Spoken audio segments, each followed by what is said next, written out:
ஆரம்ப காலகட்டத்தில் நடிகைகள் எல்லாருக்குமே ஏற்படுற மிகப்பெரிய கசப்பான அனுபவங்கள் நம்ம அன்சிகாவுக்கும் ஏற்பட்டிருக்குன்னு சொல்லலாம்.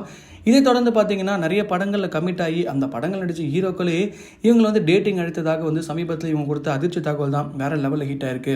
எந்த மாதிரி பார்த்தீங்கன்னா ஆரம்பத்தில் வாய்ப்புக்காக அழைச்சிட்டு இருந்த தமிழ் சினிமாவில் வந்து ஒரு வாய்ப்பு கிடைச்ச அன்சிகாவுக்கு தெலுங்கு சினிமா பக்கம் மிகப்பெரிய வாய்ப்பு ஒன்று வருது. அந்த வாய்ப்பை கரெக்டாக பயன்படுத்திக்கணும்னு சொல்லி கடின உழைப்பால் வந்து பார்த்தீங்கன்னா அந்த படத்தில் நடிக்கணும்னு சொல்லி வேற லெவலில் உடம்பெல்லாம் கம்மி பண்ணி அந்த படத்தில் நடிச்சிருப்பாங்க. அந்த படத்தில் நடிக்கணும்னா சில வந்து கண்டிஷன்ஸ்லாம் போட்டிருக்காங்க அந்த டேரக்டர்ஸும் ப்ரொடியூசரும். என்னென்னு பார்த்தீங்கன்னா அன்சிகா வந்து நீங்கள் இங்கே கூட டேட்டிங் செஞ்சால் மட்டும் தான் இந்த படத்தில் வந்து உங்களுக்கு வாய்ப்பு கிடைக்கும் அப்படின்னு சொல்லியிருக்காங்க. ஆரம்பத்தில் எஸ்டேட் பண்ண அன்சிகா அந்த படத்தில் வந்து நடிக்கவே வேணாம் அப்படின்னு யோசிக்கும் போது தான் அவங்க கரியரை பற்றி அவங்க யோசிச்சிருக்காங்க. ஏன்னா அந்த படம் சூப்பர் டூப்பர் ஹிட் ஆயிருக்கு. அந்த ஹீரோவோட பேரை இப்போ வரைக்குமே அன்சிகா எந்த ஒரு பேட்டியிலுமே சொன்னதில்லை. ஆனால் உண்மையிலே அவங்க டேட்டிங் அவங்க கூட போயிருக்காங்களாம்.